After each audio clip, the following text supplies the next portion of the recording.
There is a saying, a rather well-known one, about history that goes like this: those who don't know history are doomed to repeat it.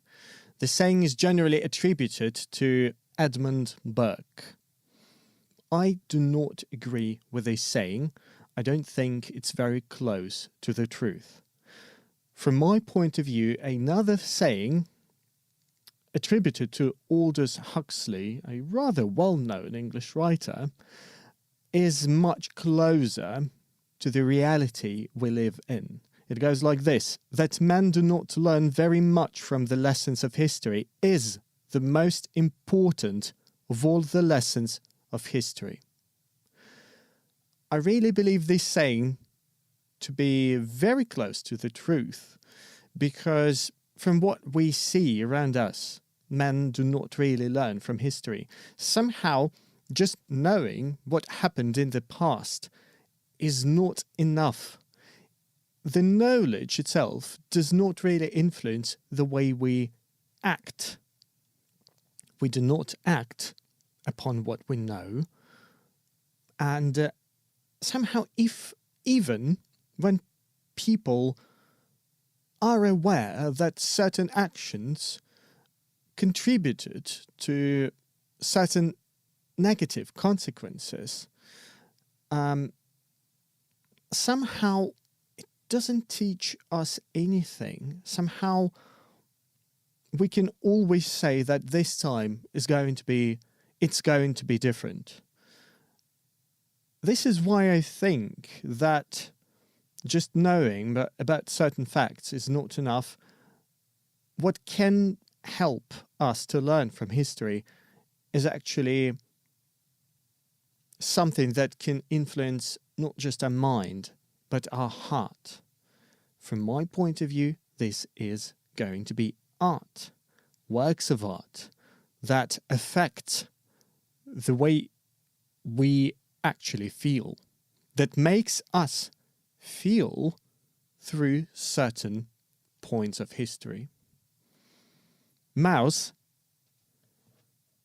I'll show it just once here, is such a work of art that can make us understand history and that can make us really not wish to repeat it. It's an old book, but I haven't really found any in-depth reviews of it on YouTube, so I decided to make one. And its essential purpose is to show how the work of art can really teach us something about history. And also, essentially, this is why you should read this book. Art Spiegelman, its author, was born in 1948 in Sweden to Polish Jews, Wladek and Ania Spiegelmans, who were Holocaust survivors. 3 years later, they decided to immigrate to the US. Art Spiegelman began to write and draw, first of all draw, very early. In 1965, he graduated from a higher school of art and design, and then he got admitted into a college where he studied for 3 years, where he studied art and philosophy. In the 1970s, he became a rather well-known but still underground comic writer and comic artist. In the end of 1970s, in the beginning of 1980s, he started to work on Mouse, a retelling of a story of his father, and not just that, but we'll touch more upon that just a little bit later.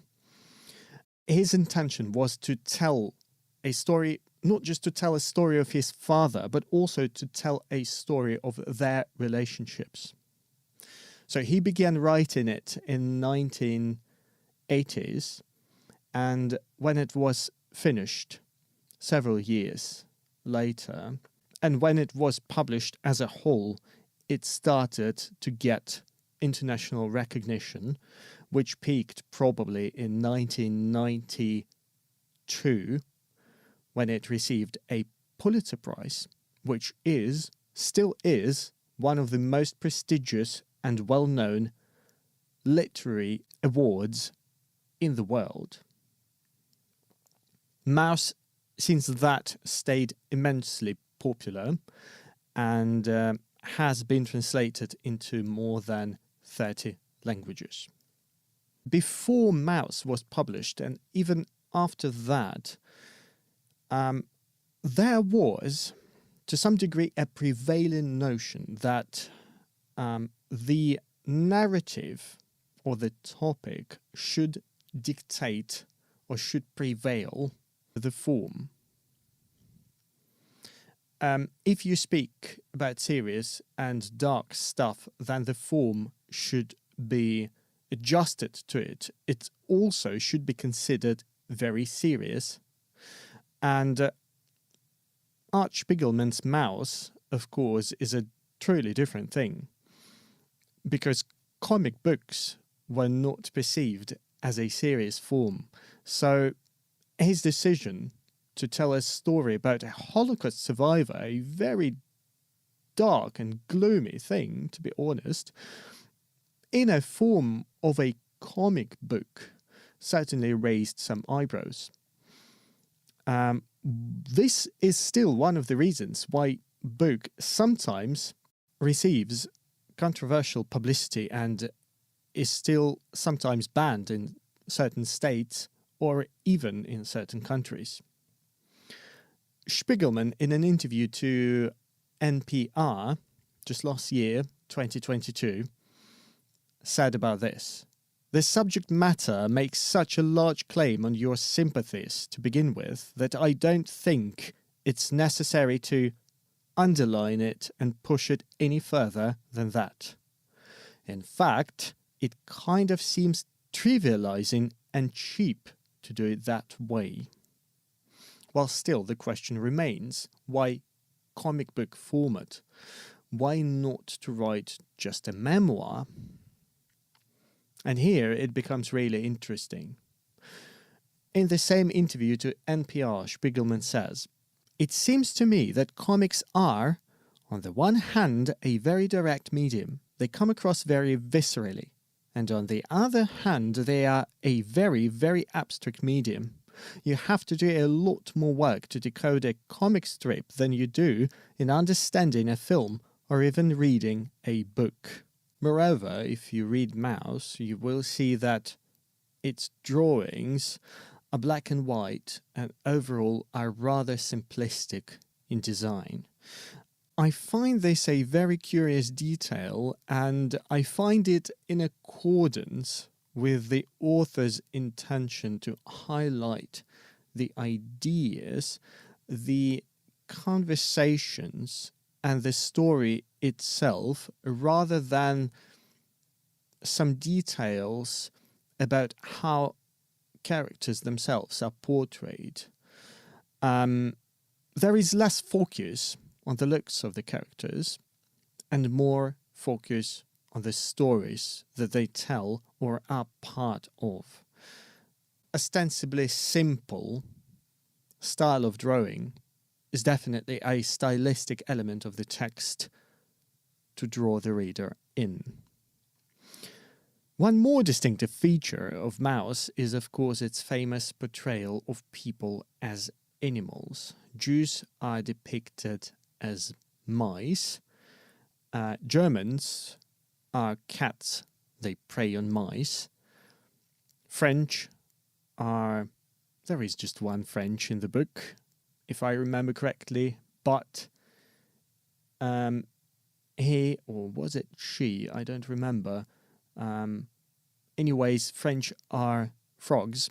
Art said in the interview that he derived the idea to depict Jews as mice from German propaganda films where Jews were depicted as vermins.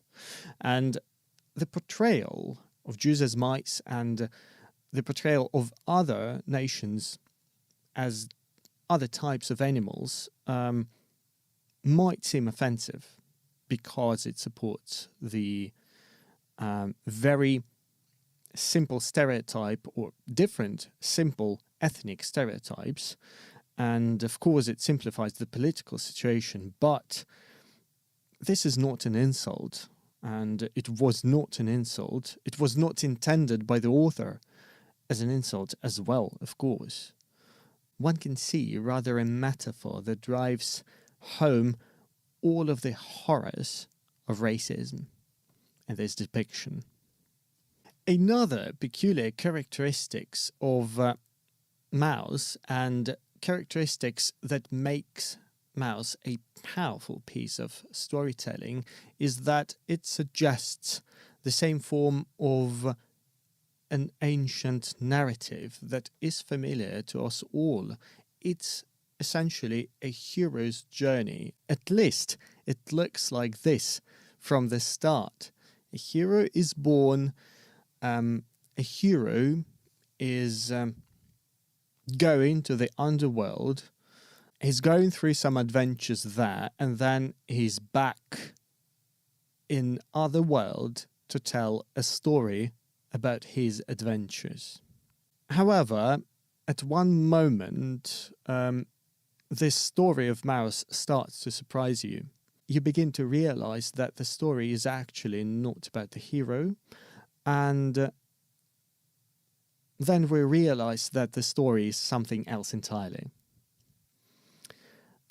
There is another scholar whose work was published in a paper titled Surviving the Survivor, Jean Gordon, who says about that the following words: "We are not coming to Maus to learn about Holocaust. That is not its subject. We come to learn about how the generation after is shaped by it and how they see the event." The framing of a hero's journey stays there, but the inside of the story is totally different. The final artistic tool that makes Maus even more powerful, well, it's final for our video. It's not the last one, of course. There are many more, but we can't mention them all. So the final we are going to mention here is that with the mix of images and text, something that you can do only in comic book format, the author blends the past, the history, if you will, and the present. And it allows him to explore the Holocaust, and actually not just the event that happened, but also its lasting impact. A Jewish literature scholar, Erin McLaughlin, in his paper No Time Like the Present, Narrative and Time in Art Spiegelman's Maus, writes, "There are many scenes in which the Holocaust past is an integral element of the present, and the present is representing this past." He then characterizes Maus as a chronologically ordered attempt to shape the fragmented and disordered memories of the survivor into a readable narrative. These two narratives, they exist in close proximity to each other, sometimes even within the same panel on the same page, and they show the reader once again this inevitable and very powerful influence the past has over the present. Past sometimes even crawls into the present, as we can see on one of the pages where Vladek's son is depicted writing his story, and he's sitting in a room full of dead mice bodies, symbolizing, of course, dead Jews who died during the Holocaust. So it reminds you that the past, the history, it's in here, it's in the same room. And that was really powerful. There is also a third level, memory and representation. It's a metafiction part of the book. We're not going to talk about it in details right now because it's going to be more interesting for scholars, I'd say. And in order to really explain how it works, we would need much more time. But it's just there. And when you read it, you'll understand its effect as well. And you will be delighted that it's there because it adds this another one dimension to the story. In the conclusion, Maus was good enough to receive one of the world's most prestigious literary prizes, a Pulitzer Prize, and Maus remained, if I'm not mistaken, the only comic book to receive this prize. So there is quite a number of artistic qualities that makes it one of the most notable and one of the best works of art made in the previous century. And what's more important, what stands behind my recommendation of this book, what makes the story told there truly influential is that it is a personal story. It's not about Holocaust in general. It's not about certain events that happened in the past and are now part of the history. It's about particular people. And it's also about how the past can crawl into our present and sometimes into our future if we're not attentive enough. That's how you write about history, and that's a perfect example of how you write about history so that it affects not just the mind, but the heart of a reader and makes him or her feel the history. Even if it's just a book about mice, read it.